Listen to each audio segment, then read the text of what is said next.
عبداللہ رضی اللہ تعالیٰ عنہ. حضرت عبداللہ رضی اللہ تعالیٰ عنہ اکثر شکار پہ تشریف لے جایا کرتے تھے. ایک مرتبہ جب شکار کے لیے آپ تشریف لے گئے تو اسی جنگل سے کچھ یہودیوں کا گزر ہوا، اور یہ سب کے سب بہادر بھی تھے، تلوار چلانے کا ہنر بھی جانتے تھے، لڑاکو تھے، اور ساتھ ساتھ یہ عالم فاضل بھی تھے اپنی قوم کے. آسمانی کتابیں انہوں نے پڑھی تھی، اور یہ نور جو ہے عبد المطلب سے عبداللہ میں منتقل ہو چکا تھا. اب حال یہ تھا کہ حضرت عبداللہ کی پیشانی جگمگاتی، آپ کا حسن و جمال، آپ کے حسن کا قدبہ بڑھتا تھا. جب انہوں نے عبداللہ کو دیکھا، آپس میں بیٹھ گئے، کنارے پہ کتابیں کھولی، کہا دیکھو جو ہماری کتابوں میں آنے والے نبی کی پیشن گوئیاں ہیں، اس کے کچھ اثرات، کچھ نشانیاں، کچھ علامتیں اس شخص کے چہرے سے ظاہر ہو رہی ہیں. کتابیں کھولی، دیکھا تو سمجھ میں آیا، آپس میں اشارے ہوئے، اور یکبارگی سب کے سب 10 یا 20 کی تعداد تھی، عبداللہ پہ ٹوٹ پڑے. اب یہ تنہا حضرت عبداللہ ہے، اور یہ سب کے سب 20 سے جو لوگ ہیں، 10 سے 20 لوگ، یہ 20 لوگ حضرت عبداللہ پہ ٹوٹ پڑے ہیں اچانک. حضرت عبداللہ سنبھلتے ہیں، اور عرب میں آپ کی بہادری کی مثال، ضرب المثال تھے آپ. چنانچہ تلوار نکالی اور تنہا ان 20 سے آپ لڑنے لگے، اور 20 کو لڑتے لڑتے آپ زخمی کرنا شروع کیا. تبھی دیکھتے ہیں کچھ آسمان سے لوگ اترے، اور انہوں نے عبداللہ کی مدد کی اور ان لوگوں کو دفع کرنا شروع کیا. یہ منظر ایک ضعیف العمر عرب کے ایک شخص دیکھ رہے تھے، اتفاق سے ان کا بھی گزر وہاں ہوا. انہوں نے دیکھا ایک نوجوان تنہا 20 لوگوں سے تلوار سے لڑ رہا ہے اور سب کو زخمی کر رہا ہے. تبھی آسمان سے کچھ لوگ اترے، اس کی مدد کی نوجوان کی، کچھ مارے گئے، کچھ بھاگے. وہ قریب پہنچے، اس کے بعد وہ اس سے پہلے کہ وہ جو لوگ آسمان سے اترے تھے ان سے ملاقات کرتے، کچھ پوچھتے، وہ جس طرح آسمان سے آئے تھے اسی طرح آسمان پہ لوٹ گئے. یہ پہنچے، کہا کہ نوجوان یہ کون تھے جو تمہاری مدد کے لیے آسمان سے اترے؟ کہا میں خود نہیں جانتا. کہا کس کے بیٹے ہو؟ کہا عبد المطلب کے.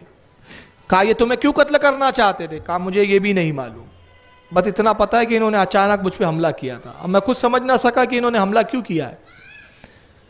آپ مسکرائے. حضرت یہ بزرگ، ان کا نام تھا عبد مناف، وہب ابن عبد مناف، حضرت وہب. یہ مسکرائے، اور مسکرانے کے بعد عرب مکہ واپس آتے ہیں اور عبد المطلب کے پاس پہنچتے ہیں اور کہتے ہیں عبد المطلب میں وہب ابن عبد مناف ہوں، اللہ کے فضل و کرم سے اللہ نے مجھے بہت کچھ نعمتیں عطا کی ہے.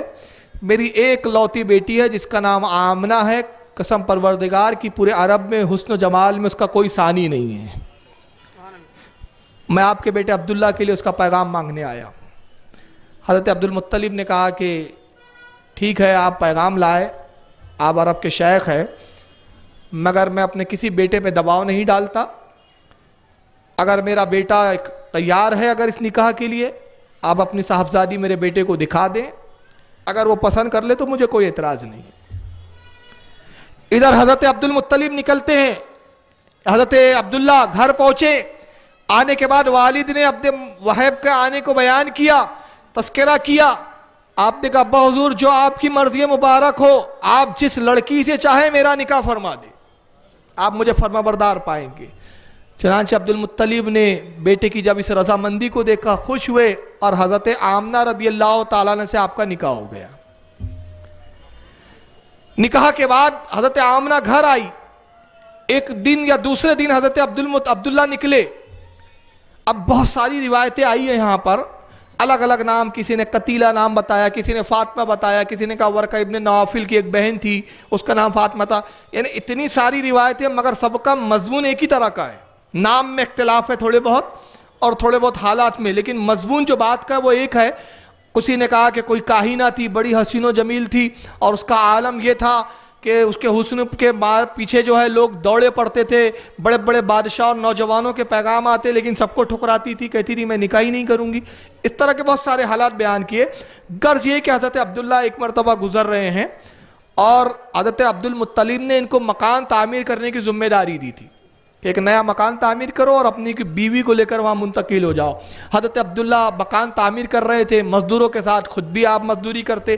چنانچہ مزدوری کر کے آپ گھر کی طرف تشریف لا رہے تھے. دوپہر کے وقت کھانے کے لیے لباس اور جو کپڑے تھے آپ کے وہ مٹی میں اٹے ہوئے تھے. راستے میں اسی کاہنہ سے ملاقات ہوئی.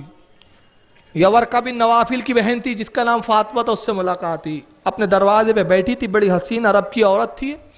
عبداللہ کو دیکھا, کہا عبداللہ ذرا ادھر تو آئیے. عبداللہ قریب پہنچے, کہا کہ میں آپ سے جو ہے ہم آگوش ہونا چاہتی ہوں, آپ سے میں اپنا ایک مطلب پورا کرنا چاہتی ہوں, اور اگر آپ نے میرے اس مطلب کو پورا کر دیا تو میں دولتوں کے انبار میں آپ کو تول دوں گی. حضرت عبداللہ نے فرمایا میرا نکاح ہو چکا ہے, اور اگر تم نکاح کی خواہش کرتی ہو تو میں نکاح کے لیے اپنے والد سے اجازت لے لوں, اور اگر بدکاری کی طرف بلاتی ہو, دعوت دیتی ہو, تو قسم پروردگار کی میں عبد المطلب کا بیٹا ہوں, بدکاری ہمارے خاندان میں نہیں ہے. کہا اچھا اگر آپ نکاح کرنا چاہتے تو اس کے لیے بھی تیار ہو. کہا میں اپنے والد عبد المطلب سے پوچھ لوں, ان کی اجازت کے بغیر میں یہ نہیں کر سکتا. آپ اپنے گھر تشریف لائے, لیکن عبد المطلب اس وقت کسی کام سے گئے ہوئے تھے. نہایا, غسل کیا, اپنے گھر گئے, حضرت آمنہ سے ملاقات ہوئی, اور اسی وقت نور مصطفیٰ صلی اللہ تعالی وسلم جو پیشانی عبداللہ میں تھا بطن آمنہ میں منتقل ہو گیا. اور اس کے بعد حضرت عبداللہ فارغ ہوئے, والد آ چکے تھے, والد کی خدمت میں گئے, پورا واقعہ بیان کیا. آپ نے فرمایا بیٹا عرب کا تو دستور ہے, کئی کئی بیویاں رکھتے ہیں, جاؤ تمہیں اجازت ہے, اگر وہ خوبصورت ہے, خود نکاح چاہتی ہے تو نکاح کر لو. عبداللہ آئے, کہا کہ اب بھی نکاح کی خواہش ہے. کہا عبداللہ افسوس, اب مجھے نکاح نہیں کرنا ہے. کہا کیا ہوا, تو بہت جلبازی کر رہی تھی, حالت تو یہ تھی کہ معاذ اللہ تو بدکاری پر بھی آمادہ تھی, اب حال یہ کہ نکاح کے لیے بھی تیار نہیں, آخر اس کا سبب کیا ہے, اس کی وجہ کیا ہے. کہا عبداللہ جو چہرے پہ پیشانی پہ میں نور دیکھ رہی تھی وہ نور نظر نہیں آ رہا ہے, معلوم ہوتا ہے وہ جس کا حصہ تھا وہ اس کو مل چکا ہے. میری تو ساری لالچ اور تمنا اس نور کے حصول کے لیے تھی, باقی اور کوئی مقصد نہیں تھا. کہا اس نور کا کیا معاملہ ہے. کہا عبداللہ وہ نور تمہارا صاحبزادہ ہے, اور جب وہ آمنہ کے شکم سے جلوہ گر ہوں گا اس نور سے پوری کائنات روشن ہو جائیں گی. حضرت آمنہ کے شکم میں نور مصطفیٰ جب منتقل ہوا, حضرت آمنہ فرماتی ہے رضی اللہ تعالیٰ عنہ, کہتی ہے کہ جب سرکار میرے شکم نازمین میں تشریف لائے, نہ میں نے کوئی گرانی محسوس کی, نہ کوئی وزن محسوس کیا. حال یہ تھا کہ نہ مجھے کبھی درد محسوس ہوتا, حتیٰ کہ نہ میرا پیٹ, میرا شکم بڑا. میری سہیلیاں مجھ سے ملاقات کرنے آتی, اور جب میں ان سے کہتی کہ میں حاملہ ہوں تو وہ ہنستی, کہتی ہے آمنہ تم تو حاملہ نظر ہی نہیں آتی ہو, میں عام دنوں پر جیسی ہوتی ویسا ہی کام کاج کیا کرتی تھی, نہ مجھ پر کوئی تھکاوٹ طاری ہوتی. فرماتی ہے کہ حال یہ تھا کہ نہ مجھ پر کوئی جو ہے کمزوری کے اثرات نمایاں ہوتے, بلکہ میں اندھیروں میں رات کے اندر جب اپنے کمرے میں ہوتی, چراغ گل کر دیتی تو میں دیکھتی کہ میرے شکم سے نور ظاہر ہوتا, پورا کمرہ روشن ہو جاتا. میں سمجھ جاتی ہے اس شکم میں جو شہزادہ ہے, یہ صاحبزادہ, یہ اس کے نور کی جو ہے یہ روشنی ہے, اس کے نور کی یہ برکتیں ہیں.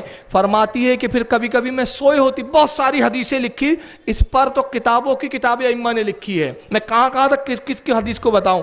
ساری حدیثوں کا میں مفہوم بتا رہا ہوں کہ حضرت آمنہ فرماتی ہے میں اکثر سوئی ہوتی تو مجھے نیند میں آ کے کوئی کندھا ہلا کے بیدار کرتا, میں ہڑبڑا کے اٹھی, دیکھتی ہے ایک فرشتہ صفت کوئی کھڑا ہوا ہے, حسین و جمیل, حسن و جمال, جس کے جسم سے روشنی پھوٹ رہی ہے. کہتا السلام علیکم اے آمنہ, اے آمنہ تم پر سلام ہو. میں کہتی تم کون ہو؟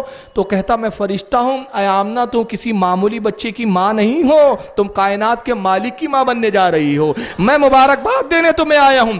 فرماتی ہے کہ مجھے بشارتیں ملتی رہی, فرشتوں کی جماعت آتے رہی اور مجھے تسلیاں دیتے رہی, یہاں تک کہ حال یہ ہوا کہ جس وقت رسول اللہ کی ولادت کا وقت آیا, سرکار کو تولود ہونا تھا, عبداللہ کا وصال ہو چکا تھا. آپ جب پیدا ہوئے تو آپ نے اپنے والد کو بظاہر نہیں پایا, آپ یتیم پیدا ہوئے. اس پہ بھی رب کی حکمت تھی. حکمت یہ تھی کہ اگر اپنے والد کی موجودگی میں ہوتے تو یہ گمان ہوتا تھا کہ باپ بیٹے سے افضل ہوتا ہے, تو نبی سے کوئی افضل عبداللہ کو کہے, اللہ کو یہ بھی گوارا نہ ہوا کہ ہمارے محبوب کے سامنے. اچھا باپ حکم بھی دیتا ہے, حکم دیتا ہے نا اولاد کو, یہ کرو وہ کرو. اللہ نے باپ کا اس لیے وصال کر دیا کہ ہمارا محبوب کائنات پہ اپنا حکم جاری کرے گا, مگر محبوب کو کوئی حکم نہیں دے سکتا. یہ حکمتیں تھی. چنانچہ والد محترم کا انتقال ہو گیا حضرت عبداللہ کا. حضرت آمنہ فرماتی ہے کہ جب ولادت کا وقت آیا تو حضرت عبد المطلب میرے سسر یعنی سرکار کے دادا وہ خانہ کعبہ کی طرف گئے. کہا بیٹی آمنہ گھبرانا نہیں, انشاءاللہ سب بخیر ہوگا. جو بچہ اتنا بابرکت ہے وہ بھی بڑی جو ہے اچھی طرح سے برآمد ہوں گا, تمہیں کوئی وہ سب تکلیفیں اور وہ لوازمات نہیں آئیں گے جو عورتوں کو. میں خانہ کعبہ میں اللہ کی بارگاہ میں جا کے دعا کرتا ہوں. حضرت عبد المطلب کعبے میں جاتے ہیں اور حضرت شفا جو حضرت عبد الرحمن ابن عوف کی والدہ محترمہ ہے, ان سے ساری یہ ولادت کی زیادہ تر حدیثیں آئی ہے. وہ فرماتی ہے کہ میں ولادت رسول کے موقع پر دائی کے فرائض انجام دے رہی تھی. سرکار کی جلوہ گری ہوئی اور جب اللہ کے رسول بطن آمنہ سے باہر تشریف لائے تو پوری جو ہے کمرہ نور کا ایک وہ بن گیا تھا, اماجگاہ بن گیا, نور سے پورا کمرہ جگمگانے لگا. اور نبی آمنہ کے شکم سے جب ظاہر ہوئے تو اس کی روشنی اتنی تیز ظاہر ہوئی, قسم پروردگار کی میں نے شام کے محلوں کو بھی دیکھ لیا. کہ حضرت شفا کا بیان ہے, فرماتی ہے میں نے شام کے محلوں کو دیکھا. حضرت آمنہ بھی کہتی ہے کہ جب محمد صلی اللہ علیہ وسلم پیدا ہوئے, ان کی ولادت ہوئی تو مجھ سے ایک نور ظاہر ہوا, ایک نور خارج ہوا اور اس نور کی روشنی اتنی دور تک گئی. قسم پروردگار کی میں نے شام اور بصرہ کے بندھے ہوئے اونٹوں کو کی رسیوں کو بھی دیکھ لیا. اونٹوں کو نہیں کہا بلکہ اونٹوں کی رسیوں کو بھی دیکھ لیا. تو جس نور کی نورانیت کا یہ عالم ہے کہ حضرت آمنہ رضی اللہ تعالیٰ عنہ جو کہ نبی نہیں ہے, نبی کی ماں ضرور ہے, نبی نہیں ہے, نبوت عورتوں میں نہیں ہے, مگر اللہ تعالیٰ نے اس نور کی برکت سے ان کی نگاہوں کو یہ جلا بخشی ہے, یہ روشنی بخشی ہے کہ آپ مکہ میں ہو, شام کے بندے ہوئے بصرہ کے اندر گھروں کے بندے ہوئے اونٹوں کی رسی کو دیکھ لے تو وہ نبی اپنے نور والی آنکھوں سے اگر امتیوں کو دیکھے تو کون سے تعجب کی بات ہے. اسی کو اعلیٰ حضرت نے کہا فریاد جو امتی کرے حال اظہار میں, ممکن نہیں کہ خیر بشر کو خبر نہ ہو. اس کے بعد حضرت شفا فرماتی ہے کہ سرکار اس عالم میں تشریف لائے کہ آپ سجدے کی حالت میں تھے. میں نے اللہ کے نبی کو اٹھایا اور جب پلٹا آپ کی پیٹھ کو زمین کی طرف کیا اور آپ کو چت لٹایا تو میں نے دیکھا کہ نبی پاک صلی اللہ علیہ وسلم کے لبہائے مبارک ہل رہے تھے.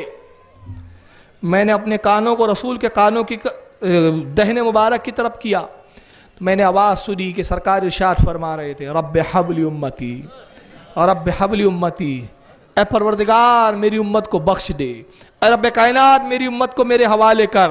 نبی پاک ولادت کے وقت یہ جملہ بتا رہے ہیں کہ میں نبی 40 سال میں نہیں بنایا گیا ہوں, جب سے میرے نور کی تخلیق ہوئی اس وقت بھی میں نبی تھا. نبوت مجھے بعد میں نہیں ملی ہے, جب سے میرا وجود ہے نبوت اور وجود یہ لازم و ملزوم ہے. میرے وجود کے ساتھ ہی نبوت متصل ہے. یہ نہیں ہے کہ 40 سال میں مجھے نبوت دی گئی. آپ رب حبلی امتی فرما رہے تھے. حضرت شفا فرماتی اس وقت تو اس کا مطلب میں کچھ نہ سمجھ سکی, لیکن قسم پروردگار کی جب رسول نے اعلان نبوت کیا تو جناب خدیجہ تو آپ کی بیوی گھر والی تھی, عرب کی عورتوں میں سب سے پہلے ایمان لانے میں نے سبقت کی ہے کیونکہ میں نے نبی کے سارے معاملات دیکھے تھے. اس کے بعد شفا فرماتی ہے کہ میں نے نبی پاک صلی اللہ علیہ وسلم کے اعضائے مخصوصہ کی طرف نگاہ کی. میں نے دیکھا رسول اللہ ختنہ شدہ ہے, آپ ختنہ شدہ تھے. ناف آپ بریدہ تھے, ناف کاٹی جا چکی تھی, کاٹنے کی ضرورت نہ پڑی.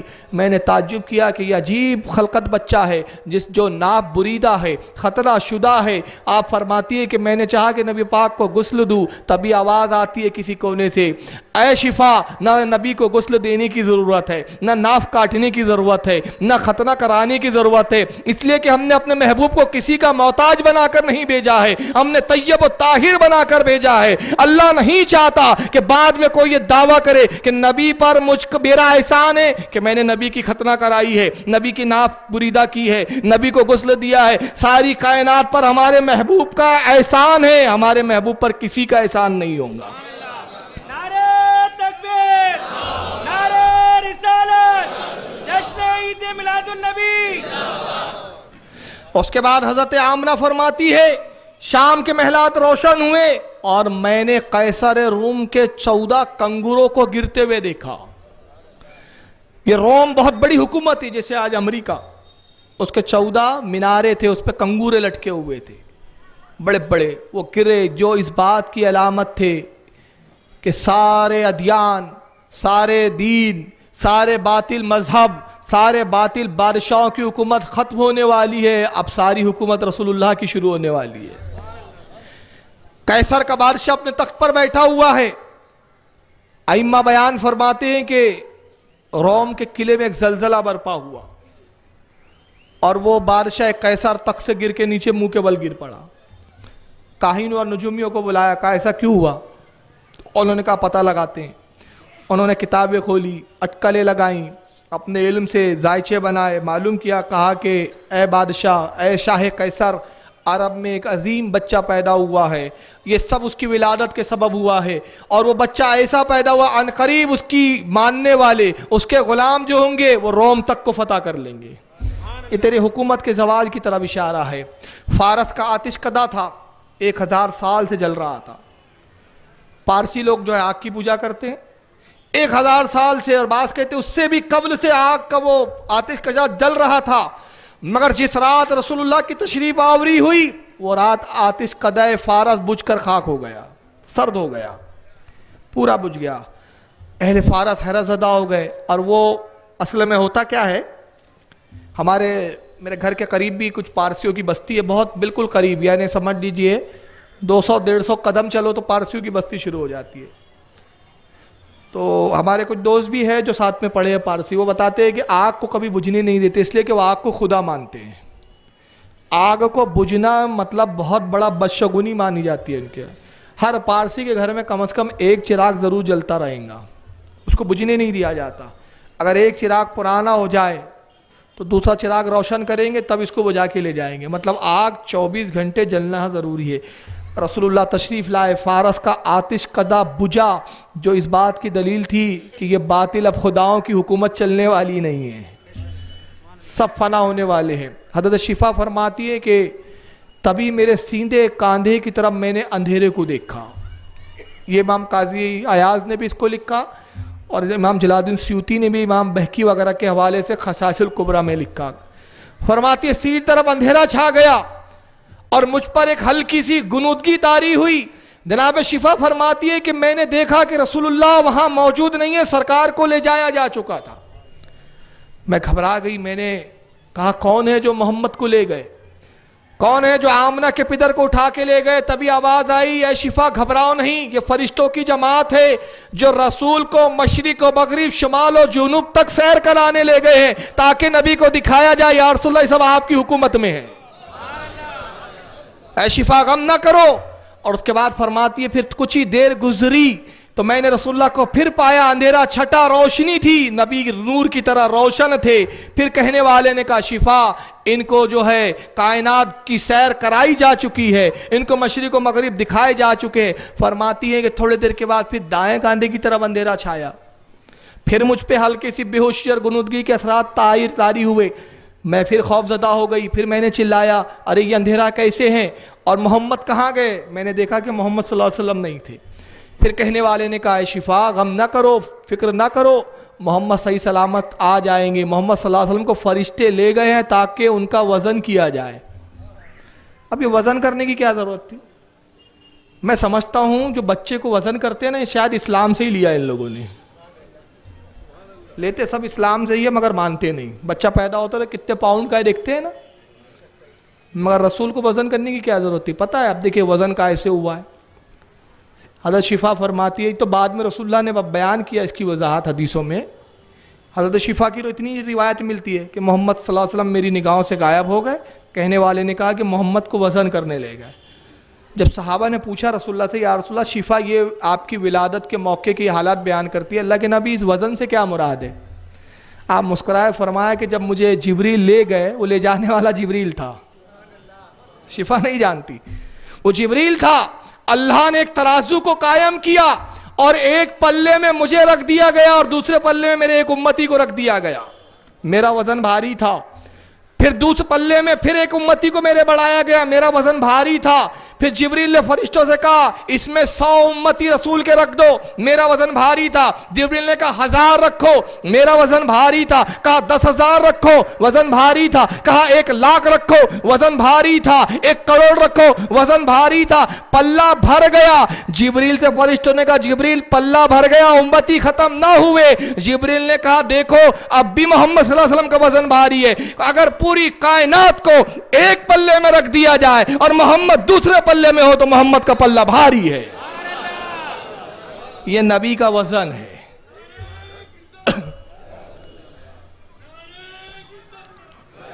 اور ایک دوسری روایت میں آپ کو بتا دوں، خصائص القبریٰ میں ہی اس کو امام جلال الدین سیوطی نے متعدد طرق سے لکھا کہ اللہ کے نبی نے فرمایا پھر جبریل نے اپنے دست مبارک میں اپنے ہاتھ میں مجھے اٹھایا اور فرشتوں سے کہا کہ اللہ حکم دے رہا ہے کہ کائنات کے خزانوں کی کنجیاں محمد کے ہاتھ میں رکھ دی جائے۔ اسی کو بخاری شریف میں کہا، یہ بخاری میں حدیث موجود ہے، اُتیتا مفاتیحا خزائن الارض۔ اللہ کے رسول کہتے ہیں قسم پروردگار کی، اللہ نے زمین کے تمام خزانوں کی کنجیاں مجھے عطا کر دی ہے، جس کو چاہوں میں دوں۔ یہ بخاری میں بھی حدیث ہے۔ سرکار فرماتے ہیں کہ جبریل نے فرشتوں سے کہا اللہ حکم دے رہا ہے کنجیاں رکھ دو۔ فرشتوں نے کنجیاں رکھ دی، فرمایا ایک کنجی رکھی گئی، کہنے والے فرشتوں نے کہا یہ علم کی کنجی محمد کو عطا کی گئی، محمد نے علم پہ قبضہ کر لیا ہے۔ دوسری کنجی دی گئی، کہا گیا یہ زمین کے خزانے دیے گئے، محمد نے زمین کے خزانوں پر بھی قبضہ کر لیا ہے۔ پھر تیسری کنجی دی گئی، کہا گیا کہ اللہ رب العزت نے یہ آسمانوں کے خزانے محمد کے ہاتھ میں رکھ دیے ہیں، محمد نے اس پر بھی قبضہ کر لیا ہے۔ یہ جنتوں کی نعمتوں کی کنجیاں ہیں، محمد نے اس پر بھی قبضہ کر لیا ہے۔ یہ فرشتوں کی کنجیاں ہیں، فرشتوں پر بھی حکومت محمد کی نافذ ہو گئی ہے۔ کل کائنات کی حکومت مجھے عطا کر دی گئی۔ اور جبریل نے کہا کہ پوری کائنات کو محمد صلی اللہ علیہ وسلم اپنے دست مبارک میں تھامے ہوئے ہیں، پوری کائنات کو محمد نے تھام رکھا ہے۔ اس کے بعد حضرت شفا فرماتی ہے، حضرت آمنہ کا بیان ہے کہ اس نور کی روشنی میں میں نے دیکھا کہ جبریل آئے، ان کے ہاتھ میں 4 جھنڈے تھے۔ یہ جھنڈے کی اصل، لوگ پوچھے جھنڈے کیوں لگاتے ہو؟ ارے یار تمہاری جماعتوں کے جھنڈے ہیں، جمعیت علماء دیوبند کا جھنڈا بلیک پٹوں والا، علماء جمعیت کا، جماعت اسلامی کا پٹا، ان کے سعودی عرب کا پٹا، 2 تلواریں جھنڈے کے اوپر، کھجور کا جھاڑ لا الہ الا اللہ لکھا ہوا ہے، تمہارے جھنڈے ہیں۔ یہ جائز؟ نبی کی ولادت کا، نبی کی عظمت کا جھنڈا نکالو تو ناجائز؟ تو اگر جھنڈے ناجائز ہے تو پہلے اپنے حکومت، اور اگر کوئی مائیکا لال وہابی ہو تو کہہ دے 15 اگست کے دن ہم جھنڈا نہیں لہرائیں گے۔ میں بھی دیکھتا ہوں کس میں ہمت ہے۔ ایک بات ہے، دیکھیے اب ایک قانون آیا ہے، میں ایک زمانے میں دارالعلوم امجدیہ جو ناگپور کا ہے، جس کے بانیہ اور محتمیم میرے استاد محترم مفتی غلام محمد خان صاحب، مفتی اعظم مہاراشٹر رحمت و رضوان رہے، اس مدرسے میں حضرت کی حیات میں تقریباً 4 سال ممبر رہا۔ تو مدارسوں میں عموماً جھنڈے ونڈے لگانے کا اتنا وہ اہتمام نہیں کرتے تھے، تو ایک قانون پاس ہوا کہ بھائی مدرسے میں بھی جھنڈا لگانا پڑے گا 15 اگست کے دن۔ اب آپ چاہے دل سے لگاؤ کہ دل کے باہر سے لگاؤ، جھنڈا لگانا پڑے گا۔ پھر جھنڈے کے لگانے کے اصول بھی ہے صاحب، لگانا پڑتا ہے۔ جتنے سرکاری عمارتیں ہیں جھنڈے لگتے ہیں، چاہے اسکول ہو وہاں جھنڈے لگتے ہیں، چاہے مدارس ہو جھنڈے، جتنے بھی جو گورنمنٹ کے ریکگنائز ہے، مطلب انڈرٹیکنگ ہے، سب میں جھنڈے لگانے پڑتے، یہ قانون ہے۔ اور کوئی کہے میں جھنڈا نہیں لگاؤں گا تو اس کا کیا مطلب ہوا؟ دیش دروہی۔ ارے جب تم دیش کا جھنڈا نہ لگاؤ تو غدار، اگر نبی کی عظمت کا جھنڈا نہ لگاؤں گے تو کیا مذہب کے اور نبی کے غدار نہیں ہو؟ بات سمجھ میں آ گئی؟ جھنڈے وہی لگاتے ہیں جو وفادار ہوتے ہیں، اور جو جھنڈے کو حرام اور ناجائز کہتے ہیں وہ غدار ہوتے ہیں۔ تو جبریل نے 4 جھنڈے لائے۔ اب جھنڈے کیوں لائے؟ جھنڈے کیوں لائے؟ ایک جھنڈا کہاں لگایا پتہ ہے؟ خانہ کعبہ کی چھت پر۔ خانہ کعبہ پہ کیوں لگایا؟ پوری زمین کا سینٹر ہے خانہ کعبہ، اور جو سینٹر ہوتا ہے نا ملک کا، وہ ہوتا ہے راجدھانی، مرکز بولتے ہیں نا بھائی۔ ہندوستان کا مرکز کیا ہے؟ اردو ورڈ ہے، بھلا وہ جغرافیائی اعتبار سے سینٹر نہ ہو ہندوستان کا، لیکن تب بھی ایک ورڈ بولا جاتا ہے ہندوستان کا مرکز دلی ہے، راجدھانی، یہ بھی ورڈ استعمال ہوتا ہے نا، سینٹر۔ تو پوری دنیا کا جو بیچ سینٹر ہے نا وہ خانہ کعبہ ہے. زمین کو جب اللہ نے پیدا کیا نا تو جوہر کو وہیں گرایا اور اس جوہر کو جب پھیلایا وہاں سے زمین پھیلی. جیسے عورتیں روٹی بناتی ہے تو آٹے کا گولا بناتی ہے, گولے کو کہاں رکھتی ہے؟ پول پاٹ کے, پول پاٹ ہی بولتے ہیں نا آپ لوگوں کو, کیا اور کیا بولتے ہیں؟ پٹلا بولتے ہیں, ہمارے یہاں پول پاٹ بولتے ہیں. چلیے پٹلا, پٹلے کے سینٹر میں رکھتی ہے اور جب بیلن چلاتی ہے تو پھر وہ کیسا ہوتا ہے؟ پھیلتا ہے. تو سینٹر وہ تھا جہاں رکھا گیا تھا. تو زمین کا سینٹر کعبہ تھا, کعبے سے جب زمین پھیلی تو پوری زمین پھیل کر یہ دنیا بنی. وہ سینٹر کعبے کی چھت پر جبریل نے جھنڈا لگایا, ایک مشرق میں لگایا, ایک مغرب میں لگایا اور ایک بیت المقدس میں لگایا. 4 جھنڈے. اور بعض روایتیں کہتی ہے کہ ایک عرش اعظم پر بھی لہرایا گیا, آسمانوں میں بھی جھنڈے لگائے گئے. جھنڈے کیوں لگائے؟ ہندوستان میں ہماری حکومت سے پہلے کس کی حکومت تھی؟ ابھی تو ڈیموکریسی ہے, مطلب بہرحال ہندوستان میں ہندوستانیوں کی حکومت ہے نا, لوک تنتر ہے. اس سے پہلے کس کی حکومت تھی؟ جھنڈا کون سا تھا؟ ترنگا تھا کہ کون سا تھا؟ برٹش کا جھنڈا تھا. برٹش سے پہلے کون تھے؟ مغل, مغلوں کے جھنڈے تھے. مغل سے پہلے آریوں کے جھنڈے تھے. جھنڈے ضمانت حکومت کے, جھنڈے پہچان ہے حکومت کے. جھنڈے ہوتے ہیں تو پہچان ہوتی ہے اس حکومت کا یہ جھنڈا. تو نبی کی ولادت پہ جبریل نے جھنڈے لگا کے بتایا پوری کائنات, پوری دنیا میں یہ جھنڈے جو لگے, کعبہ نبی کا سینٹر ہے, راجدھانی ہے. مشرق پہ بھی نبی کی حکومت, مغرب پہ بھی نبی کی حکومت, لوح محفوظ پر بھی نبی کی حکومت, اور بیت المقدس بظاہر یہودی اور عیسائیوں کے قبضے میں بظاہر گیا ہے, مگر جبریل نے وہاں جھنڈا لگا کے بتایا یہاں بھی نبی کی حکومت. یہ جھنڈے حکومت کی پہچان ہے. تو جھنڈے لگا کے بتایا گیا. اب اسی لیے ہم بھی جھنڈے لگاتے ہیں. اب دیکھیے جھنڈے میلاد النبی میں کہاں لگتے اور کہاں نہیں لگتے. چلیے ایک نقطہ دے رہا ہوں, آپ ذہن میں آ رہا ہے. کہاں لگتے ہیں؟ سنیوں کے علاقے میں لگتے اور وہابیوں کے علاقے میں نہیں لگتے. حالانکہ وہاں حکومت ہے مگر وہ حکومت کے غدار ہے. مگر سنی اپنے علاقوں میں جھنڈے لگا کے بتاتے ہیں یہ غدار رسول کے علاقے نہیں ہے, یہ وفادار رسول کے علاقے ہیں. یہاں نبی کے جھنڈے لگے ہیں کہ ہم نبی کی حکومت کے ماتحت ہیں, اور جو جھنڈے نہیں لگاتے بتاتے ہیں کھارے تو ان کے ہیں, ان کا ہے, مگر اس حکومت کے ہم غدار ہیں. اسی کو اعلیٰ حضرت نے کہا تیرا کھائیں اور تیرے غلاموں سے الجھیں, تیرا کھائیں تیرے غلاموں سے الجھے. ہے منکر عجب کھانے گرانے والے, تو یہ کھاتے بھی ہے اور گراتے بھی ہے.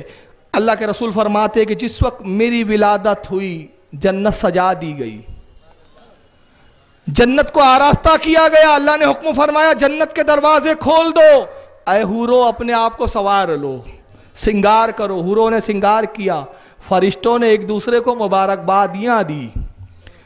اور ادھر عبد المطلب بیان کرتے ہیں کہ میں خانہ کعبہ میں تھا, دعا کر رہا تھا رب کائنات میری بیٹی, بہو آپ حضرت آمنہ کو بیٹی کہہ کر مخاطب کرتے تھے کیونکہ عبداللہ کا وصال ہو گیا تو باپ کی طرح شفیق ہو گئے تھے آپ. ویسی پہلے نرم گوشہ تھا, پھر اور نرم گوشہ بڑھ گیا, تو آپ دعا کرتے مولا میری بیٹی آمنہ کو ہر تکلیف سے حفاظت میں رکھ. فرماتے میں دعا کر رہا تھا, اب میں نہیں جانتا تھا کہ محمد صلی اللہ علیہ وسلم کی ادھر ولادت ہو چکی ہے. مجھے احساس تب ہوا, میں نے دیکھا کہ اچانک کعبہ جھکا اور اس طرف جھکا جس طرف میرا گھر تھا. میں ڈرا کہ کعبے کی اینٹیں اور دیواریں میری طرف نہ گرے. عبد المطلب کہتے میں پیچھے ہٹا, تبھی کسی کہنے والے نے کہا عبد المطلب غم نہ کیجئے, کعبے کی دیواریں گریں گی نہیں, محمد کی جلوہ گری ہو چکی ہے, آپ کا پوتا محمد آ چکا ہے. کعبہ اس کو سجدے میں مجرا کر رہا ہے, اس کو سجدہ کر رہا ہے. اسی کو اعلیٰ حضرت یوں فرماتے جس کے سجدے کو محراب کعبہ جھکی, جس کے سجدے کو محراب کعبہ جھکی, کیا ہے اس کا شعر, ان بھووں کی لطافت پہ لاکھوں سلام. ارے کیا تخیل ہے اعلیٰ حضرت کا. بھویں کیسے ہوتی ہے, بھویں کیسی ہوتی ہے؟ سجدے میں ہو گویا. انسان جب سجدے میں ہوتا ہے تو کیسا ہوتا ہے؟ بھویں بھی سجدے میں. اعلیٰ حضرت نے بھووں سے تشبیہ دی, کہا رسول اللہ کی جو بھویں ہیں نا, جب کعبے نے مصطفیٰ کی ان بھووں کو دیکھا, کہا مصطفیٰ آپ کی بھویں اپنے رب کو سجدہ کرے تو میں ان کی پیروی میں خود سجدے میں نہ چلا جاؤں. تو ان بھووں کی لطافت کو دیکھا کعبے نے، تو جن کے سجدے کو محراب کعبہ جھکی، ان بھووں کی لطافت پہ لاکھوں سلام۔ تو یہ بھویں بھی بظاہر بھویں نبی کی دکھ رہی ہے، مگر نبی کی بھویں نہیں ہے، بلکہ یہ سجدے کا پتہ دے رہی ہے، عبادت کا ذوق و شوق کا پیدا کر رہی ہے، عبادت کی غمازی کر رہی ہے۔ آپ فرماتے ہیں نبی پاک صلی اللہ علیہ وسلم، اور بھی دیگر ائمہ نے اس کو، بہت سارے علماء نے لکھا کہ جنت سجائی گئی، فرشتے مبارکباد دے رہے تھے۔ عبد المطلب نے جیسی آواز سنی کہ محمد تشریف لا چکے، عبد المطلب کہتے میں تیزی سے گیا اپنے گھر کی طرف۔ اب گھر کی طرف جیسی گیا، دیکھا تو مجھے روک دیا گیا، کوئی کھڑا تھا ایک نیزہ لیے ہوئے، کہا عبد المطلب اندر نہیں جا سکتے، رک جاؤ۔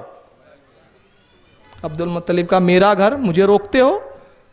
ارے آج مجھے شہزادہ ہوا ہے، میرے بیٹے عبداللہ کا بیٹا جلوہ گر ہوا ہے، اگر میں اپنے بیٹے عبداللہ کے شہزادے محمد کی زیارت نہ کروں تو کون کرے گا؟ ہٹو یہاں سے میرے گھر سے، تم کون ہوتے ہو روکنے والے؟ کا عبد المطلب معاف کیجئے گا، گھر آپ کا ہے، حکومت آپ کی ہے، مگر ہم اللہ کے حکم سے یہاں ہے، اللہ کے حکم سے آپ کو روکا گیا۔ کون ہو تم؟ کہا میں فرشتہ ہوں، آپ کو اس لیے روکا گیا ہے کہ آسمان کے ملائکہ دیدار رسول کو آ رہے ہیں، سرکار کی زیارت کو آ رہے ہیں، وہ فارغ ہو جائیں تو پھر آپ کو اجازت دی جائیں گی۔ عبد المطلب فرماتے میں کھڑا رہا، اس کے بعد کچھ دیر کے بعد وہ فرشتے نے کہا اب آپ اندر جا سکتے ہیں۔ پھر میں نے محمد صلی اللہ علیہ وسلم کو گود میں اٹھایا، سرکار کی پیشانی کو بوسہ دیا، کہتے میرے ماں باپ محمد پر فدا ہو جائیں، میں نے محمد صلی اللہ علیہ وسلم سے زیادہ حسین کسی بچے کو نہیں دیکھا۔ تبھی پکارنے والے نے کہا عبد المطلب اس کا نام محمد رکھنا، کہ اللہ نے اس کا نام محمد رکھا ہے۔ محمد کے معنی ہوتے بہت زیادہ تعریف کیا ہوا۔ یہ اس وقت کا سما تھا، اہل عرب خوش تھے، مسرت میں تھے، فرشتے مسرت میں، ملائکہ مسرت میں، حوریں مسرت میں، انسان مسرت میں، چرین پرین حیوانات سب، مگر ایک تھا جو بیٹھا ہوا تھا روتا ہوا۔ ارے آپ تو بڑے اچھے سے جانتے ہیں، کہاں تھا یہ پتہ ہے آپ کو؟ جبل ابو قبیس پر پہاڑ پہ بیٹھا ہوا ہے، چلا رہا ہے ارے میری اولادو نابکارو کہاں ہو، آؤ مجھے دلاسا دو، تسلی دو۔ ساری اولادیں جمع ہو گئی، کیا ہوا ابا حضور، کیوں رو رہے ہو؟ اے شہنشاہ شیاطین، اے شہنشاہ ابلیسین، کیوں رو رہے ہو، کیا بات ہے؟ ارے رو نہیں تو کیا کروں، آج محمد کی جلوہ گری ہوئی ہے، آج محمد پیدا ہو گئے، اب ہمارے فریب چلنے والے نہیں، کعبے سے بت پھینک دیے جائیں گے، کعبے سے بت نکال دیے جائیں گے، جو شرک کا بازار ہم نے گرم رکھا ہے، جو شرک کی دکانیں جگہ جگہ کھول رکھی ہے، اب یہ دکانیں چلنے والی نہیں۔ انہوں نے ابلیس کے جو چمچے تھے، چیلے تھے، اس کی اولاد اس کو تسلی دینے لگے، اور یہی ایک تھا رو رہا تھا، پوری کائنات خوش تھی، مسرت میں تھی۔ اسی کو کسی کہنے والے نے بڑا اچھا کہا کہ نثار تیری چہل پہل پر ہزاروں عید ربیع الاول، سوائے ابلیس کے جہاں میں سبھی تو خوشیاں منا رہے ہیں۔ اب اس کو خوشی ہی نہیں منائے، بلکہ کیا کیا، اس پہ عذاب بھی ہوا اس دن۔ عذاب کیا ہوا پتہ ہے آپ کو؟ فرشتے آئے، اس کو پکڑا اور 70 زنجیروں میں اس کو جکڑا۔ کتنے زنجیروں میں؟ 70۔ اور بحر عمیق، ایک اندھیرا کنواں ہے، ایک اندھیرا سمندر ہے، وہاں لے گئے، اس کو الٹا لٹکا دیے، اور الٹا لٹکانے کے بعد فرشتوں نے غیبی کوڑے مارنا شروع کیا اس کو۔ یہ روایتیں، اور وہ چیختا تھا، کہتا تھا مجھے کیوں مار رہے ہو؟ کہا بدبخت اس لیے مارا جا رہا ہے کہ محمد صلی اللہ علیہ وسلم تشریف لا چکے، خبردار اب کوئی شرارت نہ کرنا، اور اگر تو نے محمد کے ساتھ کچھ بدتمیزی کی تو اس سے زیادہ سخت سزا تجھے دی جائیں گی۔ اس کو پیٹا جا رہا تھا، گویا ابلیس کے لیے تو عذاب تھا، باقی سب کے لیے نعمتیں تھی۔ اب آپ بھی دیکھ لیں کس کے لیے میلاد النبی عذاب ہے اور کس کے لیے عید ہے۔ میں نہیں کہتا چہرے کس کے مرجھائے ہوئے ہوتے ہیں، کس کے خوش ہوتے ہیں۔ اب بھائی عید لا لیا، عید لا لیا، ارے یار اتنا کیوں ڈرا رہے ہو؟ جمعہ بھی تو عید ہے، حدیث میں آیا ہے۔ تم ایک عید سے اتنا تکلیف میں ہو، مہینے میں 4 عیدیں۔ اللہ کے نبی نے کہا جمعہ بھی عید ہے، مگر یہ عیدوں کی عید ہے، یہ عید نہ ہوتی تو کوئی عید نہ ملتی۔ یہ تو اپنا اپنا نصیب ہے کہ تم وہ عیدیں مناتے ہو۔ ان کی مثال کیسی ہے معلوم ہے؟